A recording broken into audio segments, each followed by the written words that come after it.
Setibanya di sana, mereka mencoba suatu metode untuk menetralkan racun di dalam tubuh Duguyan dengan cara menyalurkan kekebalan Tangsan ke tubuh Duguyan melalui transfusi darah. Namun sebelum proses dimulai, Tangsan meminta izin untuk mengabarkan hal ini kepada teman-temannya di akademi supaya mereka tidak mencemaskannya. Singkatnya, berangkatlah mereka berdua menuju kerajaan Tiando.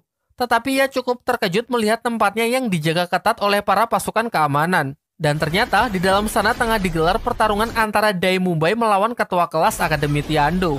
Akar permasalahannya adalah mengenai Xiao Wu yang tanpa izin menerobos masuk akademi dan membuat kekacauan di sana. Sehingga mereka telah membuat kesepakatan jika perwakilan murid Sri Lanka bisa mengalahkan ketua tim Akademi Tiando, maka Xiao Wu akan dibebaskan dari hukuman. Mengetahui hal itu, Tangsan pun maju menggantikan Dai Mumbai dalam pertarungan tersebut. Dan dengan mengandalkan kekuatan yang ia pinjam dari kakek Dugu, dalam sekejap Tangsan dapat mengalahkan ketua tim Akademi Tiando sehingga Xiao Wu kini mereka lepaskan.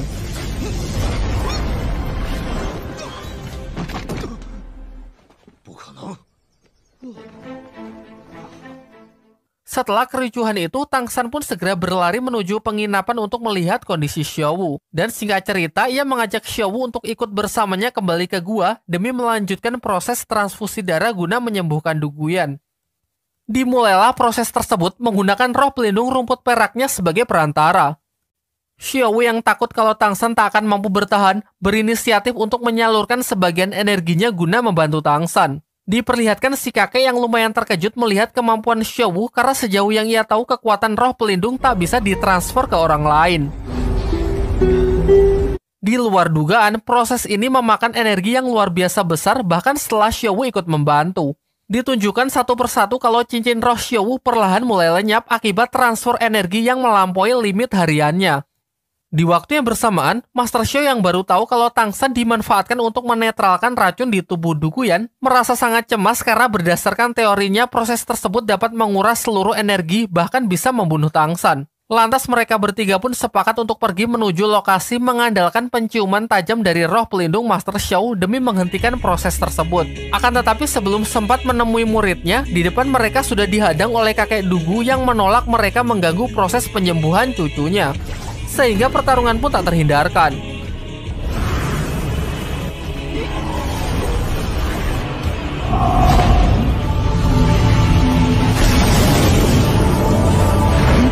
Sementara itu di dalam Xiao Wu nampak telah mencapai batasnya, membuat ketiga cincin rohnya lenyap tak bersisa sehingga ia jatuh pingsan.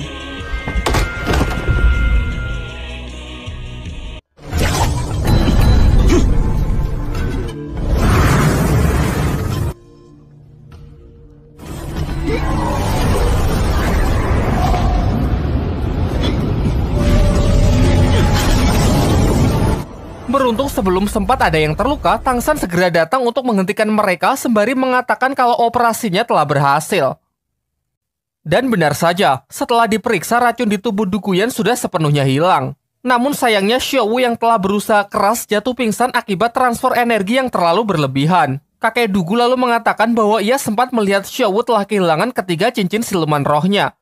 Menurutnya hal ini mengakibatkan kekuatan roh pelindungnya tak akan pernah bisa dipulihkan lagi. Setelah Xiao Wu siuman, kakek Dugu mengajak mereka pergi ke puncak gunung untuk memanen tanaman obat.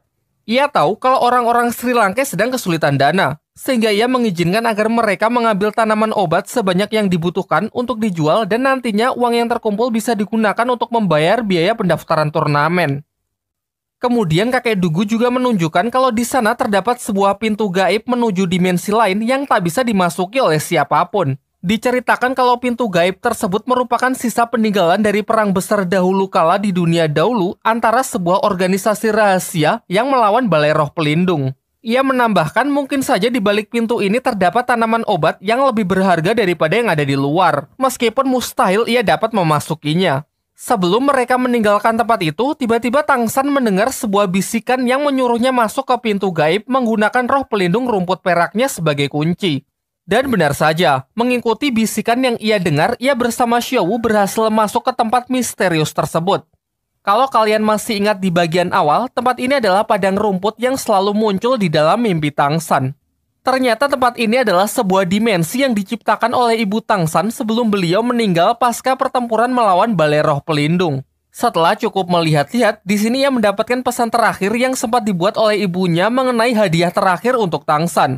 Hadiah itu meliputi berbagai macam tanaman dewa dan sebuah mata air yang sanggup membantu Tangsan agar bisa menyerap cincin roh siluman di luar batas kemampuan tubuhnya. Pesan itu pun diakhiri dengan harapan kekuatan dan hadiahnya bisa melindungi putranya tersebut. Setelah menyampaikan kalimat terakhirnya, tiba-tiba Xiaowu terbangun dan mendapati ketiga cincin roh miliknya telah kembali, yang membuat kekuatannya kini telah pulih. Singkat cerita, setelah mengambil beberapa tanaman obat di sana, mereka segera kembali ke dunia nyata. Tangsan kemudian berbaik hati membagikan tanaman-tanaman dewa tersebut ke kakek Dugu dan teman-temannya yang masing-masing memiliki khasiat berbeda. Ia juga memberikan satu kepada Master Xiao yang bermanfaat untuk mengupgrade kekuatan Master Xiao sehingga ia bisa menyerap cincin roh ketiga dan seterusnya. Sedangkan sisanya diserahkan kepada Pak Kepala Akademi untuk dijual yang nantinya uangnya bisa digunakan untuk biaya pendaftaran mengikuti turnamen. Namun Master Xiao menyadari bahwa tanaman-tanaman itu bukanlah tanaman yang mudah didapat.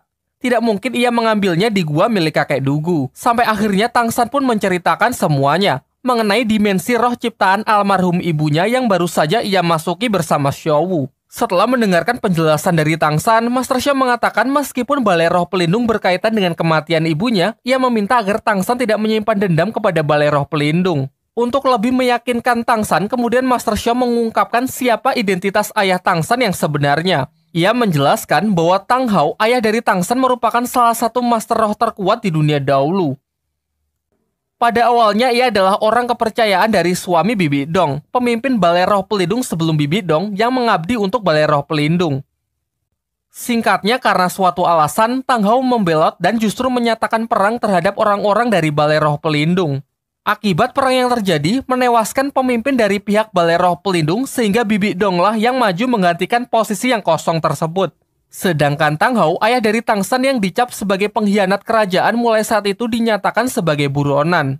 Di malam harinya, kakek Dugu datang menemui Tangsan.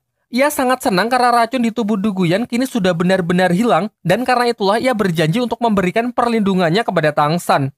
Sementara itu, Ning Rongrong curhat kepada Suying mengenai roh pelindung miliknya yang telah bermutasi, yang awalnya hanya pagoda 7 tingkat, sekarang menjadi 9 tingkat.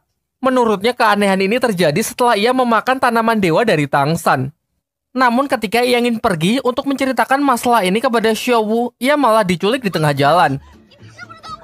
Penculikan Rongrong sontak membuat semuanya panik karena mereka sama sekali belum tahu siapa penculik tersebut. Tetapi sebelum teman-temannya sempat mengejar, mereka bertemu dengan Pak Kepala Akademi yang sudah terlebih dahulu melakukan pengejaran. Ia mendapatkan pesan kalau orang yang telah menculik Ning Rongrong adalah orang dari klannya sendiri. Dan benar saja, Ning Rongrong diculik oleh seseorang yang ternyata adalah tetuanya sendiri dari klan Qibao. Ia kemudian dibawa menuju kantor kedutaan klan Qibao yang berada di kerajaan Tiando untuk menemui ayahnya yang merupakan pemimpin dari klan Qibao. Sang ayah lalu menjelaskan bahwa tujuan ia kesini adalah untuk melindunginya dan menjauhkannya dari turnamen Akademi Roh. Karena ia mendapatkan informasi bahwa turnamen Akademi Roh kali ini hanyalah sebuah settingan yang akan dimanfaatkan untuk kepentingan dalang di baliknya. Ia juga mengungkapkan kalau sebenarnya niat memasukkan putrinya ke Sri Lanka adalah demi menghindarkannya dari turnamen Akademi Roh. Karena ia tahu dengan status Akademi Sri Lanka yang tidak resmi, maka tak akan bisa mengikuti turnamen. Namun siapa sangka kalau mereka malah datang ke kerajaan Tiando untuk meminjam nama akademi. Diceritakan, ayah Ning Rongrong sebelumnya telah mendapatkan misi dari seseorang untuk mengacaukan turnamen dengan menyerang seorang peserta. Imbalan dari misi itu adalah benda pusaka yang dapat membangkitkan mutasi roh pelindung. Dalam sejarah klan Qibao, dulu pernah ada orang jenius yang mencapai mutasi roh 9 tingkat. Menurutnya inilah kesempatan bagi klannya untuk mengulang sejarah tersebut. Di tengah penjelasannya yang panjang dan lebar, Ning Rongrong langsung menunjukkan kekuatan roh pelindungnya yang ternyata sudah bermutasi menjadi 9 tingkat. Ia mengaku kalau kekuatan ini bangkit setelah ia memakan tanaman dewa dari Tangsan. Di sisi lain, Tangsan dan Xiaowu mendapatkan tugas untuk menjual sisa tanaman obat di sebuah tempat lelang. Mengingat mustahil jika harus menjualnya di Shopee karena internet pada masa ini yang belum diciptakan. Sialnya, pasar lelang itu dikuasai oleh anggota bangsawan yang tempo hari berselisih dengan orang-orang Sri Lanka di Akademi Tiando. Karena dirinya yang masih menyimpan dendam, di sini ia berusaha menyulitkan Tangsan agar tidak ada satupun orang yang bersedia membeli tanaman dewanya. Akan tetapi, tiba-tiba seseorang muncul dan mengatakan akan memborong semua barang-barang yang ditawarkan oleh Tang San. Ternyata orang ini adalah pemimpin dari klan Qibao sekaligus ayah dari Ning Rongrong. Ia sangat berterima kasih karena berkat Tang San, putrinya kini telah membangkitkan mutasi roh 9 tingkat, sebuah kekuatan yang selama ini menjadi dambaan bagi klannya.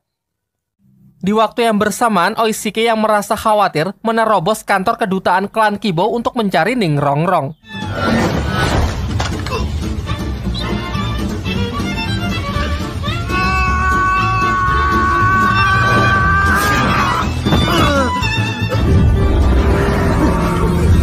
Dengan kemampuan seadanya dibarengi tekad yang kuat, ia pun melakukan perlawanan dan berhasil menerobos pasukan untuk membawa kabur Ning Rongrong. Tentunya tak semudah itu. Ia yang hanya bertipe support sangat kewalahan berhadapan melawan tetua klan Qibao yang sedang berjaga di sana. Namun ternyata di sini ia hanya bersandiwara dan berpura-pura jahat untuk menguji kesungguhan hati dari Oishike.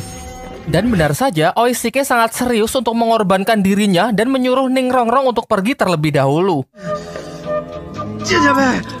Singkat cerita, berkat kecerdikannya, ia mampu meloloskan diri bersama Ning Rongrong menggunakan kiwi terbang dari salah satu kemampuan roh pelindungnya.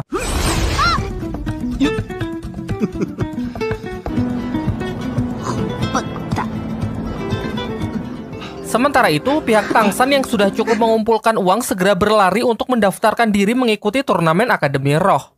Pak Kepala Akademi pun berinisiatif untuk mengganti nama Akademi Lanba menjadi Akademi Sri Lanka.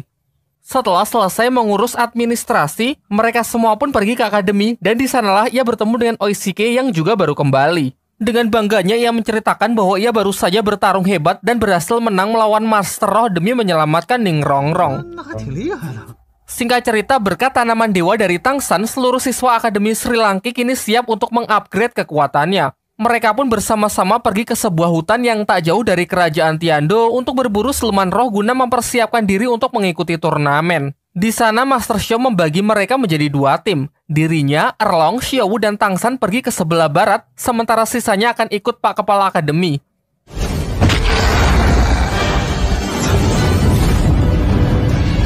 Dari sini diperlihatkan kemampuan roh pelindung dari Liu Erlong yang bernama Naga Api Ungu tengah bertarung melawan siluman roh berwujud ulat. Ia menjelaskan kemampuan apinya ini sedikit berbeda dari milik Mang Haojun, karena menurutnya lebih kuat dan lebih tak terkontrol sehingga setiap kali selesai pertarungan, maka seluruh pakaiannya juga akan ikut terbakar. Diceritakan pernah ada kejadian kocak dulu saat masih satu tim dengan Master Xiao di segitiga besi emas. Kala itu selesai pertarungan, Liu Erlong langsung jatuh pingsan sebelum sempat mengganti pakaiannya. Master Xiao mengaku tidak ada pilihan lain karena waktu itu mereka cuma berdua. Sementara Pak Kepala Akademi sudah lebih dulu pergi mengejar musuh. Sehingga Master Xiao lah yang mau tidak mau harus menggantikan pakaiannya. Melanjutkan pencarian siluman yang cocok untuk Tang San, mereka bertemu dengan siluman laba-laba yang dinilai usianya cocok untuk Tang San. Diketahui karena sebelumnya Tang San telah menyerap cincin roh siluman laba-laba juga, hal ini membuat siluman laba-laba lain seakan menyimpan dendam kepada Tang San sehingga makhluk tersebut langsung mengincarnya. Akan tetapi pengejaran itu membawa mereka ke tempat siluman laba-laba penggali yang jauh lebih besar dengan usia puluhan ribu tahun. Dengan sangkar jaring laba-labanya, si laba-laba besar itu mengurung Erlong dan Master Xiao yang membuat mereka tak bisa membantu Tang San. Sementara itu ternyata laba-laba yang kecil kembali dan berusaha membunuh Tang San. Di sini kita ditunjukkan untuk pertama kalinya Tang San dapat memanfaatkan kaki laba-laba yang keluar dari punggungnya untuk melakukan manuver serta serangan untuk membunuh laba-laba tersebut. Namun di saat ia lengah, ia nyaris dihabisi oleh laba-laba besar yang juga mengejarnya. Beruntung guru Erlong yang sudah terbebas datang dan berhasil melumpuhkan si laba-laba besar. Di sini Master Xiao menyarankan agar Tang San menyerap cincin dari laba-laba yang lebih kecil. Namun setelah membunuhnya, Tang San malah lebih tertarik dengan laba-laba yang lebih besar yang sudah dilumpuhkan oleh Liu Erlong. Tang San lalu teringat kalau sebelumnya ibunya memberikan mata air yang bisa membantu dalam penyerapan cincin siluman di luar batas kemampuannya. Akhirnya dengan modal itu, ia pun memberanikan diri untuk tetap menyerap cincin roh siluman lebih dari 10.000 tahun tersebut. Setelah menyerap cincin roh berwarna hitam itu, diperlihatkan ia masuk ke dalam alam bawah sadarnya dengan dikelilingi mata air dewa warisan dari ibunya yang telah ia katakan sebelumnya. Di sisi lain, teman-temannya yang lain telah berhasil mendapatkan masing-masing cincin roh keempat, namun Mang Ho-jun dan Dai Mumbai masih belum sadarkan diri karena terlalu memaksakan diri untuk menyerap siluman yang mendekati batas mereka, sehingga proses adaptasi tubuh mereka menjadi lebih berat dan memakan waktu yang cukup lama.